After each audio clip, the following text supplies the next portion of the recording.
Hey, what's happening, guys? So, let's take a look inside this fake Benchmade Infidel. I haven't wanted to take apart my real Infidel because I'm not too familiar or comfortable with the system they use inside. I have taken apart ones that use Microtek's internals, so I understand it, I know how it works, I know how to put it back together, but these Benchmades, it's a totally different system, so I haven't really wanted to take apart my real one for fear that I'd mess something up. So this fake one is a perfect opportunity to look inside. So I've already removed all these screws. They are hex. I think, oh, maybe they're not completely undone yet. Take a look here. That one's out. Come out really easy.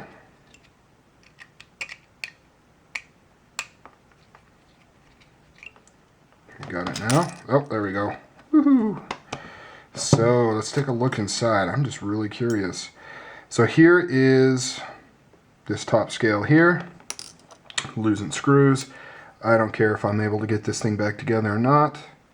Wow, that's cool. So you've got a carriage right here with two spring-loaded pieces right here. I guess act as the main mechanism. And sorry if I'm talking slow or not really making sense. Like I said, I am not familiar with how these work, so I don't really know what to say. What I can say though is that this is definitely not aluminum, because this is where the weight's coming from, is these handle pieces, and they're very, very heavy. Or at least I assume it's not aluminum. It's got to be some other kind of zinc alloy or something. Because it's really heavy, but it's not magnetic. Here is the divider piece that separates the blade, and here is the blade itself.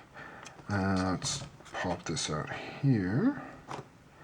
I believe I have seen a real one taken apart in a video, and this looks like I think this is similar to what we're looking at with the real deal. So here's the blade. It's got, oh wow, bunch of gross stuff in there. You can see the pieces here. This is actually welded into place. Let's get a focus here. I would assume that the real one does not have a big weld mark right there, and then it's all milled and drilled out of a solid piece. I could be wrong, but yeah, that looks ugly. That is ugly.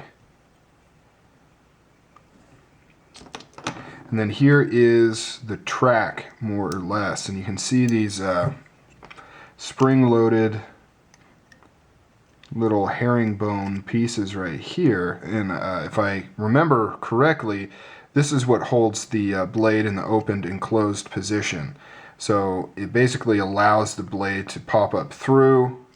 You know, these move out of the way, but then it can't go down. And then somehow when you pull down on the button, it must come down here and do the opposite and free up both sides of this right there. So definitely pretty cool. I mean, you've got two contact points on both sides of the tang, locking it into place.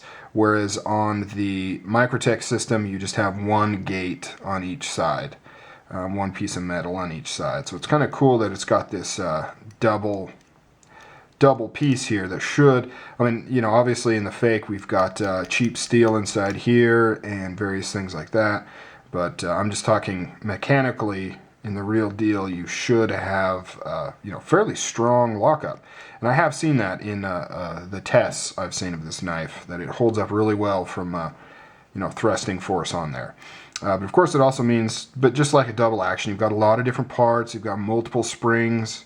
I'm not going to take this apart further because I'm actually going to try to get it back together and get it functioning. Maybe do some stress tests on it for fun. Although I kind of hate to do that. Because I'm worried that people will take those stress tests as an indicator for the real knife, which obviously wouldn't be the case. But it seems like this should just go back together. So let me take a look here. So these pieces right here that go along the side here must be what releases the gates. So this hooks into the tang of the blade right here. So as you push this up, it's going to stretch out this spring and put tension. And then as soon as these pieces here go up on the side and hit these side springs, it's going to release this gate here. So these ones here will move up as we're hitting spring tension. It's going to move along the inside here, and if you pay attention right here, see how as it moves along, see how it moves that out of the way. It does that for both sides, and as soon as that's out of the way, blade is now free, flies forward, locks into place just like that. Maybe. Oh, I've got it backwards, that's why. Locks into place like that, and then you do the same thing once the carriage is up when you go to move it down. Add spring tension, because it'll clip on the other side up here, add spring tension, and this time moves these out of the way and allows the blade to fly back down. So pretty cool. Same concept as the Microtech, it's just implemented in a completely different way. But the same type idea, you're dealing with multiple gates, you add the spring tension, then the gates are opened, which allows the blade to either fly open or fly closed. So very ingenious stuff. You can see that this is not straight, it's kind of warped. I wonder if it should go the other way. Yeah, that's, you know you're dealing with quality when your pieces are warped and don't really stick together. So let's, oh, God, that handle is just so heavy. I can't hold it with my puny human strength.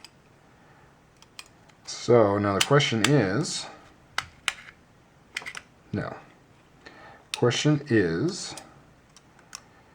can I get this mofo back together, dogs? So let's see here. Probably not going to do this on camera. I can tell already it's not wanting to go back together. This piece is not wanting to go into the right slot. There we go. Maybe. No. Anyways, so I'm going to keep tinkering with this. I'm sure I'll be able to get it back together. It's not that complicated. It's just going to take some time to make sure I get everything lined up, and then maybe I'll do some stress tests on this fake for you guys if you want, or if I want. All right, guys, I'm out of here.